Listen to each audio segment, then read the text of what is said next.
My name is Captain Socrates, and we're here aboard the Dialectic.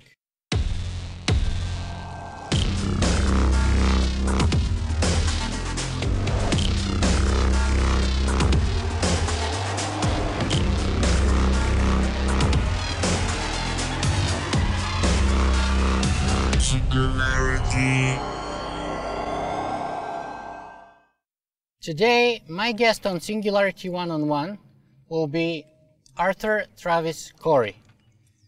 Hi Arthur, and thank you very much for having us on your boat. I'm glad to be here as a viewer myself of the show. Fantastic. So let's jump right in, and let me ask you this.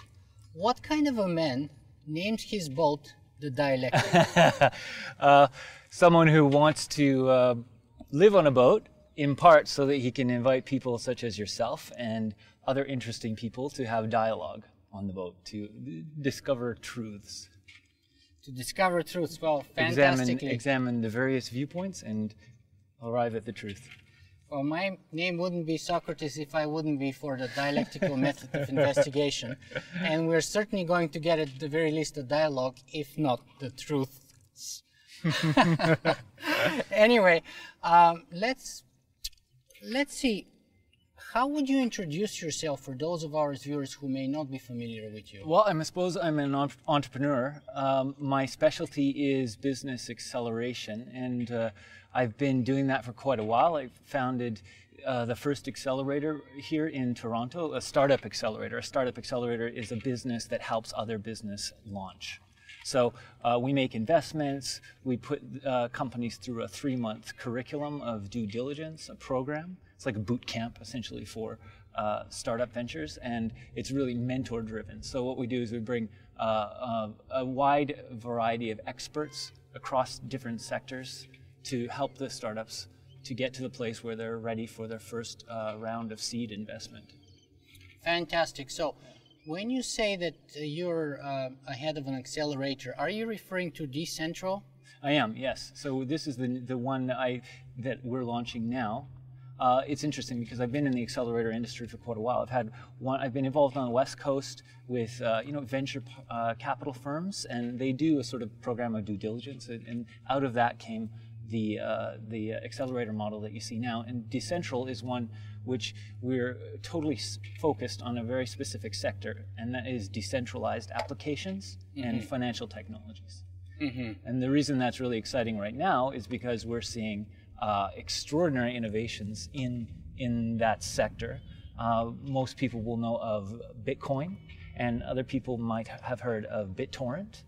And its decentralized application has many advantages over a centralized application. It's more robust, it's spread out across various devices, it's almost impossible to shut down. Okay, let me stop you there for a second, and we'll definitely come back to Bitcoin and decentralized apps. But before that, let me ask you, what's your mission statement of Decentral, that is? To accelerate decentralized apps and fintech ventures. And there's a underlying mission that we have ourselves personally. We think that these kind of networks are really going to do something that's good for the world. And that is really the reason that most people are in the decentralized app space. Decentralized networks are very equitable, they're very democratic, they're very different than the centralized systems that we, and they provide a real opportunity to do new things. Very interesting. So, if I'm here to quote from your website, you're saying that the first business development center dedicated to financial tech innovation and decentralizing technology. Yes. So let me ask you this. Is it a startup incubator or is it a venture capital fund? The venture capital fund powers it. It makes investments in the companies that go through an acceleration program. The acceleration program is 3 months long, and the goal of it is to take the company to a place where it has everything it needs for investment, for a larger round of investment. So we're actually investing. We're investing $25,000 to $55,000 when they come into the program, $100,000 on the way out, and then what we do is we help facilitate their real seed round, which is usually $1 million and up. So you're actually both an investment fund and an incubator. That's right. So we sit in the middle of the investment ecosystem at the very early stages. And we help the startups start up, get through. There's a saying in industry, it's called the valley of death. It's beyond when you have that prototype, but you need a chunk of money to actually get that traction in the marketplace so that you can prove to your final investors and everybody, all the other connections that you need to get on board with the idea that it's going to work. And that needs an infusion of capital and mentorship and focus.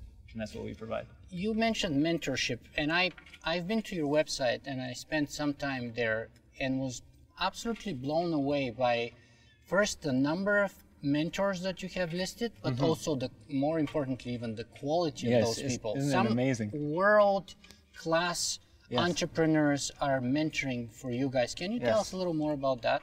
So I'm very grateful myself to have these people involved. And why don't you give us a few names for examples, Joe? Well, one of our in-house mentors is Vitalik Buterin, who just won the Peter Thiel Foundation Award.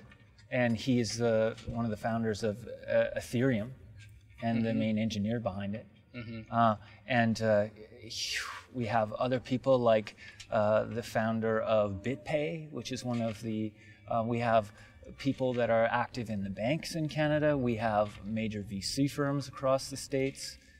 Yeah, that's what I was referring to, more of the established players. Yes, that's exactly what I was surprised with. I thought that when we started this concept, I thought, okay, we're going to get this amazing rogue talent from around the world that's really interested in making decentralized applications.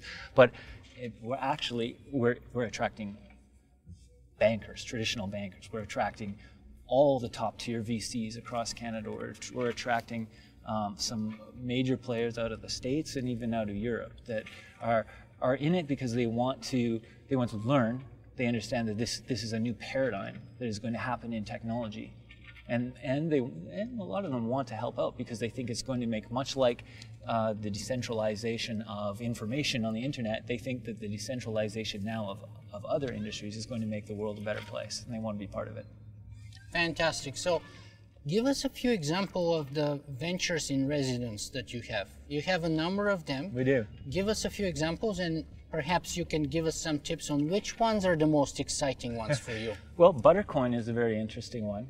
They're backed out of the Valley by Google Ventures, and they're an exchange. So they're a cryptocurrency exchange. Much like the traditional exchanges you think of when you think of Wall Street. These are trading back and forth between what are called altcoins. And they have varying values that go up and down, and you trade them, and that's how you make a profit. So it's an old model taken into a completely new space of currencies. And a space that's being carved out as we speak. Yes, yes. And it's a space that is set to really transform the financial industry.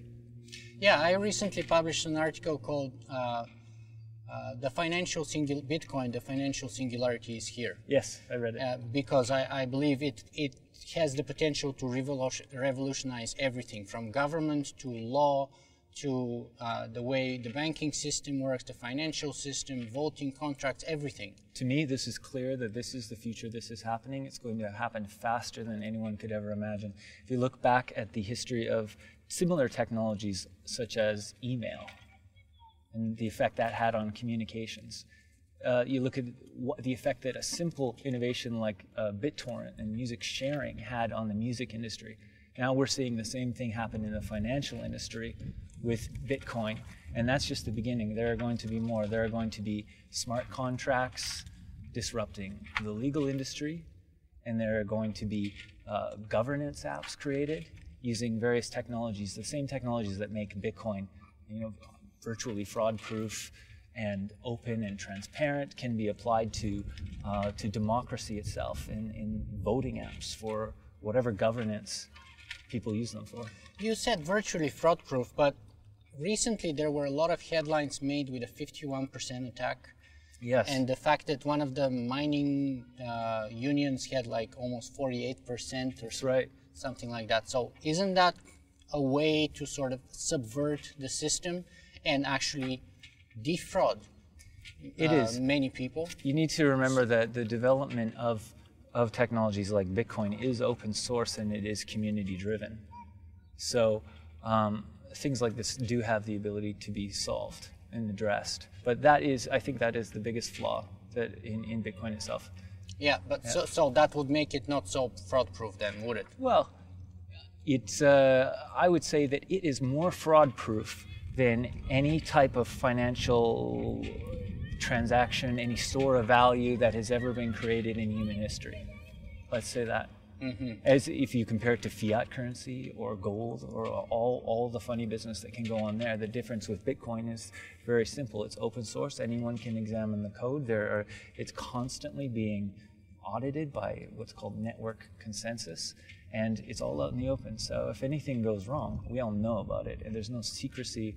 There's no shadow cabals or conglomerates that are working to. It's all out in the open. We know what's going on. Yeah, and I'm myself willing to accept that argument also because the incentives are lined up in such a way that it's actually more profitable for those 51% to work forward in mining or in support of propagating the industry rather than trying to go backwards in time and subvert it. The payout is smaller if you try to defraud rather than if you try to go along and play along by the rules. You have a good understanding of it. So, well, I hope so. But let me ask you this. We started our conversation and you said that decentralization is the future. Yes. Would you mind elaborating a little bit more on that, on other levels or realms other than cryptocurrencies? All right. So, yeah, the concept of decentralization is difficult to attain in the real world. You know, for thousands of years, humanity has been creating systems that are hierarchical and centralized, you know, for a reason, because they work. They work the best in most cases. Those systems do have a problem that we're all experiencing now in areas like, for instance, the central banking system. And the ups and downs and the bad monetary policy we see, the unfair controls of the market in places, and we all suffer because of these things. And you could say that the same thing happens in government with too much centralized control. And the thing about these decentralized apps and decentralized networks is that the regulation, so to speak, is built right into the technology.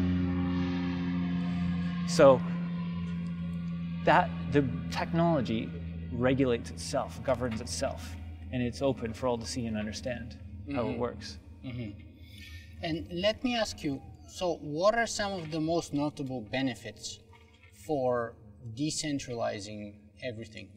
Well, on a technical side, there's no single point of failure, so the networks are much, much more robust.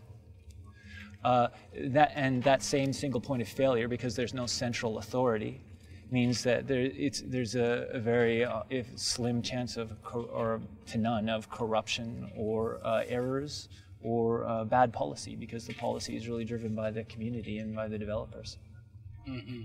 But isn't that also its greatest weakness? I mean, the biggest flaw is that precisely because you don't have a central authority and that you cannot control it, therefore, you cannot direct it in a direction that's desirable by most of us or all of us. Who is you? Who is you in that well, statement? let's say the population, or let's say the government, who may want to conduct monetary policy, for example, for the benefit of all, in theory. Yes. Yeah, that is the big question out there right now. So it's the biggest strength, but it's also at the same time a bit of a weakness, at least in the eyes of people. Like, for example, let me be more specific. Please. Charlie Strauss wrote this: Bitcoin looks like it was designed as a weapon intended to damage central banking and money-issuing banks with a libertarian political agenda in mind, to damage states' ability to collect tax and monitor their citizens' financial transactions. Which is why he went on to say, quote, "I want Bitcoin to die in a fire. This is a start, but it's not sufficient." So is it a weapon or is it a safeguard? Is it something that's going to take over and dominate, or is it going to bring balance? Well, I guess it depends on your point of view very much, and that kind of leads to the question, is it designed by people who have libertarian political agenda? I mean, does Decentral have a libertarian political agenda? I would say not libertarian necessarily. I would think that most people involved in this industry, although there are a lot of people who are there obviously because there's a lot of investment happening and a lot of money to be made. But I think that most people I know are originally drawn to it because they see that, much like other information technologies that we've seen, that this is going to do good things. So, and by good things, I suppose it's a slightly, you could call it a libertarian viewpoint, where you don't have an overwhelming central control by an authority. It's, for instance, with Bitcoin, anyone can be their own bank. And you can transfer money around the world without fees, from peer to peer, person to person. At near zero marginal cost. Yes. Yes, but you see, I myself can walk along with you to the fact that it is very disruptive, it is radically new, and it has a good chance to changing the world. I am falling short of claiming it would necessarily be for a good thing, towards a good end and for the better. I hope it will be, but right now I just personally think for myself it's too early to say exactly which way it's going to go. I think it has good potential and it has bad potential too. What do you see as the bad potential? Well, precisely this, the lack of ability of having monetary policy, the fact that it will pretty much destroy the state as a unit because the state is based on taxation. Right. And I'm a reforming political scientist, so I'm still not quite ready to embrace the idea, the state is historical artifact in many ways, and yet it is the state which has led the progress, the Industrial Revolution, the rise of living standard, the egalitarian and equitable societies that we live in where you can enjoy political freedom and freedom of speech. All those things were provided by the state system. My concern is that if the state system collapses and we return to a state of anarchy, then the winner takes it all. Then it will be again the law of the jungle, and the strongest, the lion, will be the king of the jungle again. So I am not an anarchist. Some might say that I definitely believe in free market. And so I suppose some would say that I have libertarian leanings. I wouldn't call myself a libertarian. And I don't think that nation states are a bad thing, but this is exactly where we are in history. This technology is here, it's not going away. And I think that if you really examine it, it has the great potential to take the power of printing money, and already is, away from nation states. So when nation states or central banks don't have the power to print money, then you've got to question their power over taxation and all kinds of other things. Over raising an army, but also over sustaining public order, paying the police, paying the judiciary. That's right. And the good thing about having a state paying for these things is because this way we can have an independent judiciary, independent executive, independent law enforcement. Right. And my concern is that if you end up in an anarchy or decentralizing everything where the state is unable to sustain those, you would have to inevitably privatize them, and then they would be basically pawns in the rich and the powerful. And I mean, let me give you an example. The Economic Policy Journal recently published an example where they said 927 people own half of all Bitcoins.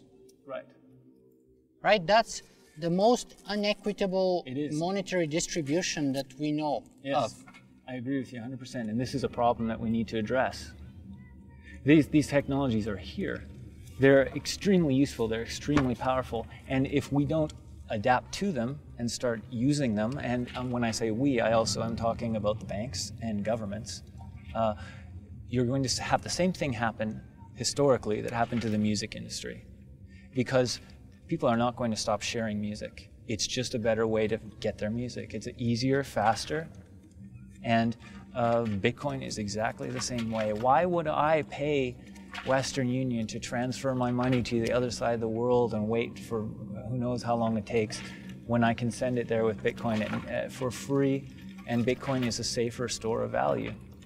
You see, I agree with all of that, and I also believe in the free market myself, but I believe that the state creates the environment in which a free market operates, because it doesn't happen in a vacuum. You also need the legal, you need the political, you need the economic, you need the law enforcement system, you need the judiciary when you have to settle disputes, and you need all of those layers in order for you to have more or less a free market I agree, system. so we better start talking about it like we are here, because it's coming.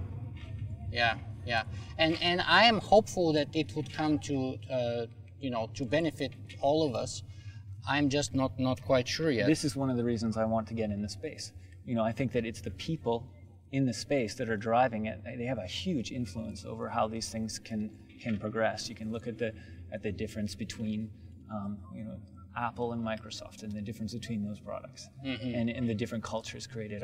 That's why I want to be in the space. That's why I want to be helping grow companies and having them not just the best mentors on the companies to make money, but also to make the best products or the best technology that they are. And then by best, it means taking into social responsibility and all kinds of different things. Yeah, I have to share with you, this is also one of the reasons why I'm optimistic, because I've been hanging around Decentral. I attended the Bitcoin Expo here in Toronto. Yes. I interviewed Andreas Antonopoulos, Vitalik Buterin, now people like yourself, and those are the people that make me optimist, because I respect and I like those people. Like when I interview kids like Vitalik, I am hopeful about our future. Makes me smile just when I think of him, right? Software development is an art, and these are the artists creating it. It's probably the most important art of our time. That's very, very neatly put. I like that. Let me ask you though, if you flip that coin, chances are that you will encounter some kind of ideological, political, economic, or even legislative resistance. Yes. Because change doesn't simply happen, you have to earn it. Yes. You have to overcome barriers, you have to overcome momentum, inertia that people have developed, institutions, and of course there's no bigger institution than the state. So the state... Well, one could argue that many corporations are bigger institutions than the state now. Certainly, of course, and those are very powerful.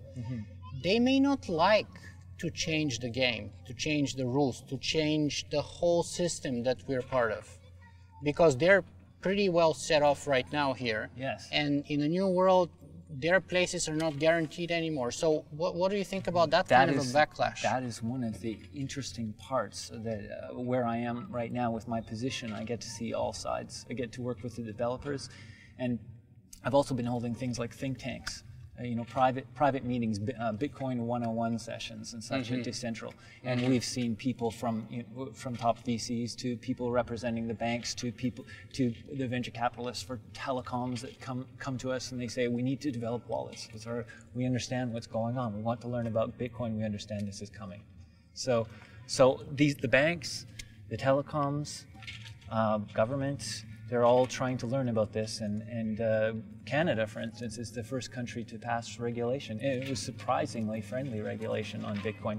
It said that Bitcoin businesses that buy and sell Bitcoin must have a money services license, which I think is very reasonable legislation to start with. Yeah, and speaking of Canada, I was amazed by the entrepreneurial spirit that I experienced at the Bitcoin Expo and then during my visits to Decentral. That's really what I love about the space. I was living almost right next door to you guys, and I was never aware of that boiling, melting pot of entrepreneurial spirit that we had right here in our backyard, and people like Vitalik, like yourself, and like all the other people that I got to meet at Decentral. So to me, that was very optimistic for us here as a community in Toronto and in Canada. Made me really happy. Me too. That's just why I'm there. It reminds me of the very beginning of the internet. Really, that's that much. Yeah, especially the developers involved, their personalities. It's very much like when I got into this business in the late '90s. Going back to that potential backlash, have you experienced anything so far? Oh yes. Yes. Yeah? Extreme prejudice. At Decentral, we had our bank account taken away. By whom? By the bank. Really? Yeah. So we had to, it's interesting because that forced us to operate in Bitcoin for the most part.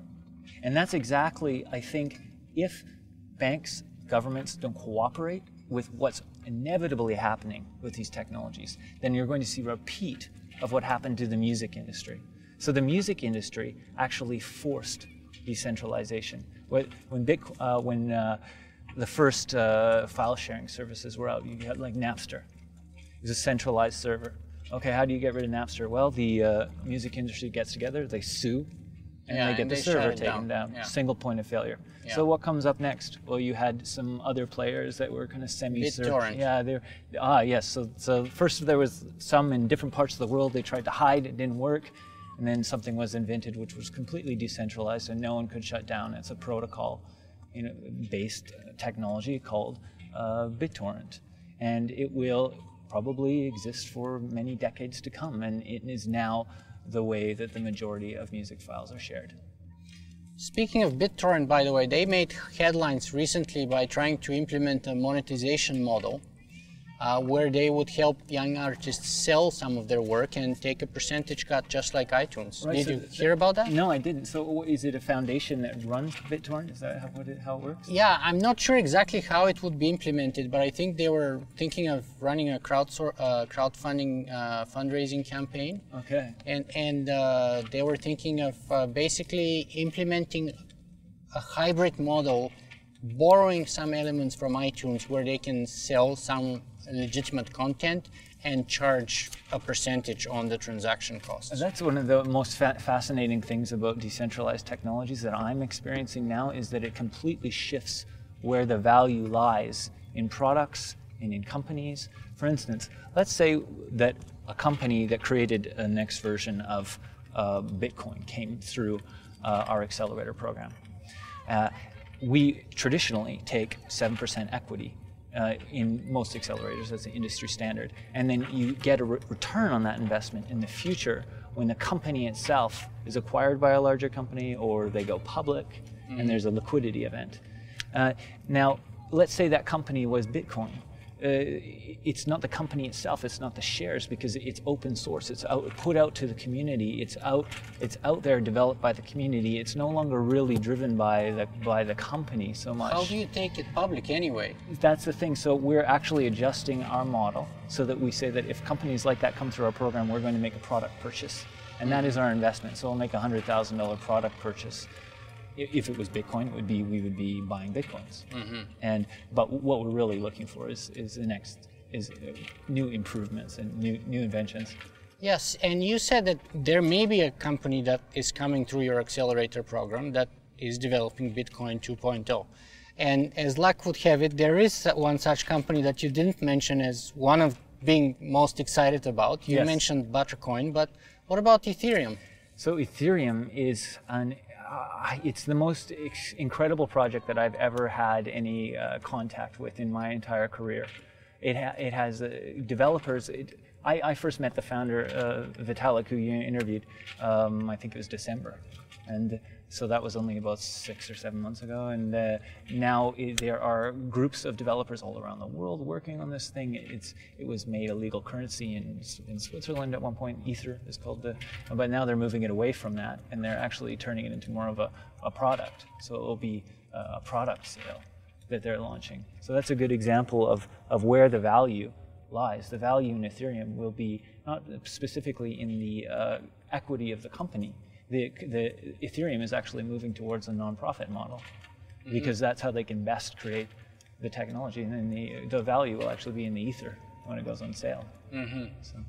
Very interesting. And can you give us any inklings about when we can expect the launch, perhaps? Because it's been shifting over time. That's the big question. I'm not sure. I'm not privy to that inside information. I see. Yeah.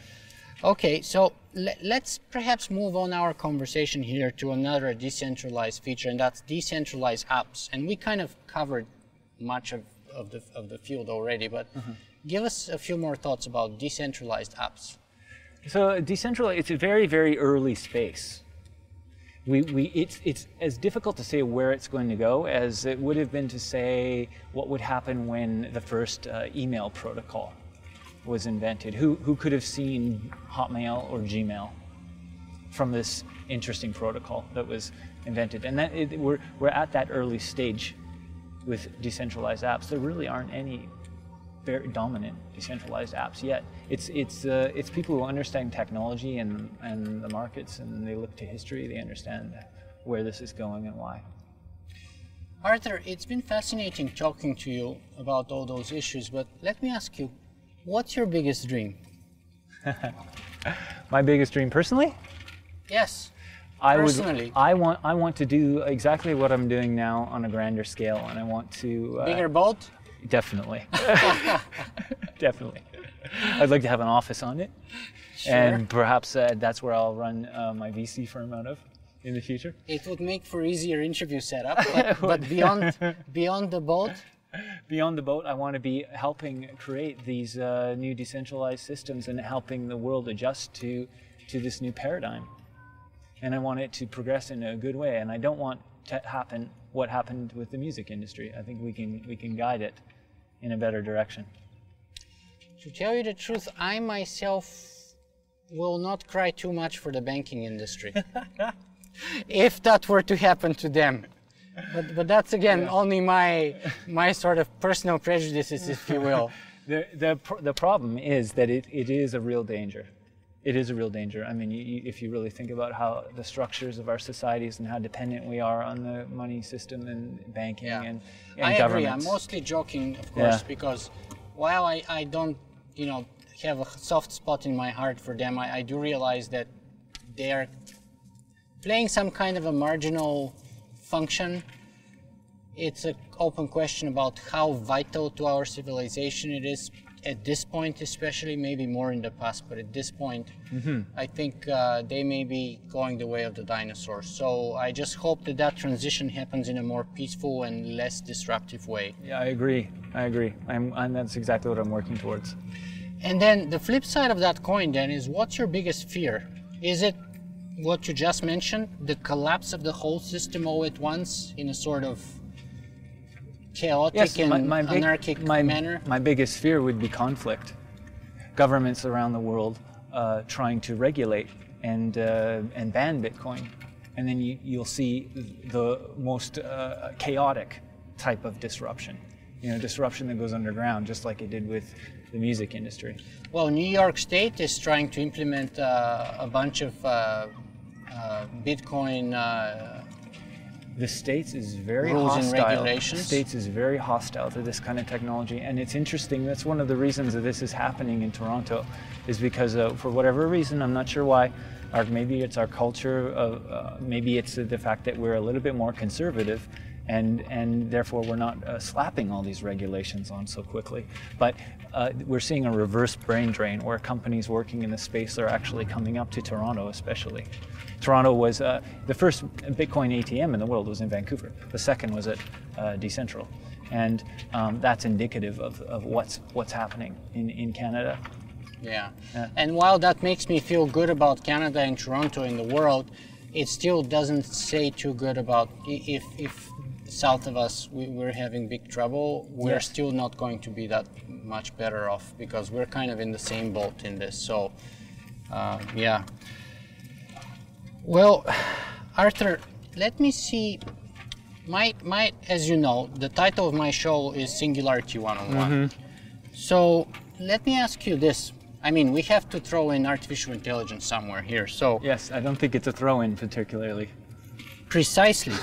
So at what point do these decentralized systems that we've been speaking of become their own drivers? Right. And in other words, what will happen with the emergence of artificial intelligence in such a decentralized system? I think that's a very important question, and people should start talking about it. But that's also one of the reasons why some of us are worried, is because another reason why I'm worried about is that my kind of gut feeling is that it will be easier to control AI if it's centralized. if we have it developed in a centralized manner, in a centralized institution. If it's decentralized everywhere, then our ability to control and direct it towards a better goal will be everywhere. Essentially nil. And it takes only one rogue bad AI probably to start killing people, and then we'll be in a big mess. Perhaps. So that's where, when you throw in artificial intelligence and decentralization of everything, I'm really concerned. Why would an AI not be decentralized? It just makes more sense. Decentralized networks are more robust. If you are an AI and you have some kind of sense of self-preservation, then definitely you're going to become a decentralized application. Well, let me give you a couple of reasons, though. Because such AIs would currently, as it is, most likely be developed by large institutions, governments, or the military. All of those would have inherent interest to control their creation. Therefore, they would do their best, now successfully or not, but they would do their best to be in control of such entity and to sort of lay out the rules or the groundwork of its potential behavior, if you will. And that should be largely aligned with their own goals. Now, if you decentralize that and you have micro players capable of doing this, then anything goes for grabs. That's right, and it would just evolve on its own. I mean, some of these decentralized apps that we're seeing already, they have their own controls built in. And that's the concern. If it evolves on its own, mammals evolved on their own and they displaced the dinosaurs. To me, I think that if AI does evolve and we see machines that can truly learn, and whether they're sentient or not, that's not necessarily what we're talking about. We're talking about machine learning directing itself and improving itself. In this case, it would definitely be decentralized. I can't imagine why that kind of an intelligence would choose to live on one server. I think even currently, right now, the most successful way of building AI is with what's called evolutionary algorithms. And so in that sense, that's decentralized. Even when I interviewed people like David Ferrucci, who was the team leader behind Watson, he said, don't ask me why Watson knows this or how Watson knows that. I don't know. He learned it and he knows it. Amazing. We don't know how, but he did it and he does it. Amazing. And I can't answer precisely how it works necessarily, right? So, and what about transhumanism? The one way of resolving that issue would be not fighting the machines, but becoming the machines, merging with them, interfacing with them. Yes. How do you see the importance of transhumanism or the connections with what you do? That certainly does fit into a decentralized future in a way, especially when you think about wearables. I mean, I'm not necessarily talking about implants and direct interfaces with human flesh, but let's just think about wearables. And let's say you have that's the reality now, I think. A wallet that lives on your watch. Yeah. And of course you're going to choose a decentralized technology. It's going to be encrypted. It's going to have a similar technology that evolves from Bitcoin. And you're not going to want to have that centralized. It's just not safe.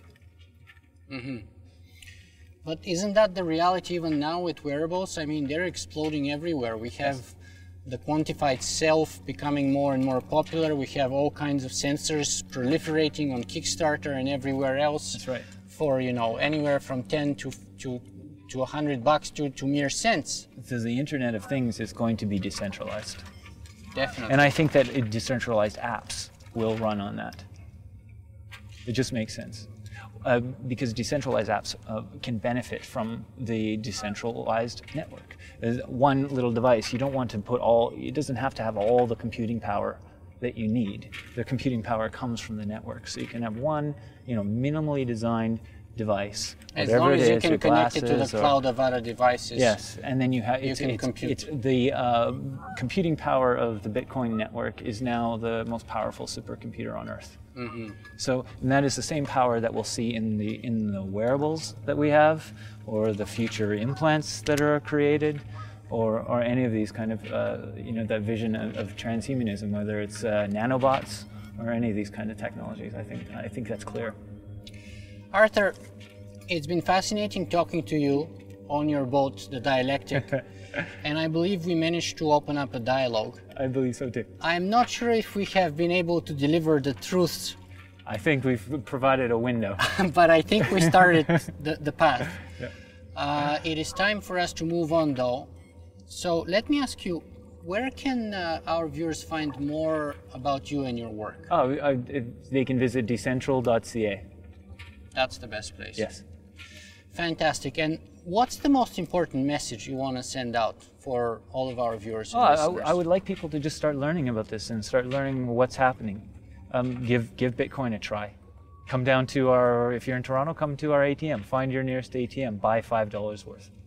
Educate yourself. You know, it's coming, and let's make it a good new paradigm. Arthur Travis Corry, thank you very much for having us aboard the Dialectic. This is great. Thank you.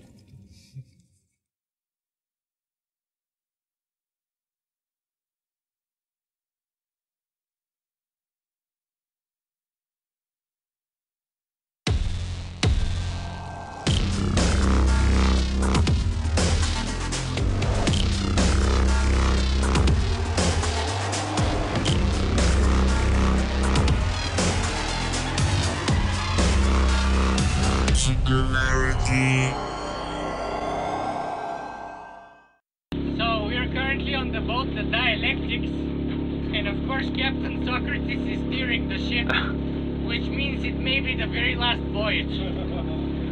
I hope not, but anything is possible, as we've already seen so far, and we've only moved a couple 100 feet off the shore. So who knows what we're up in.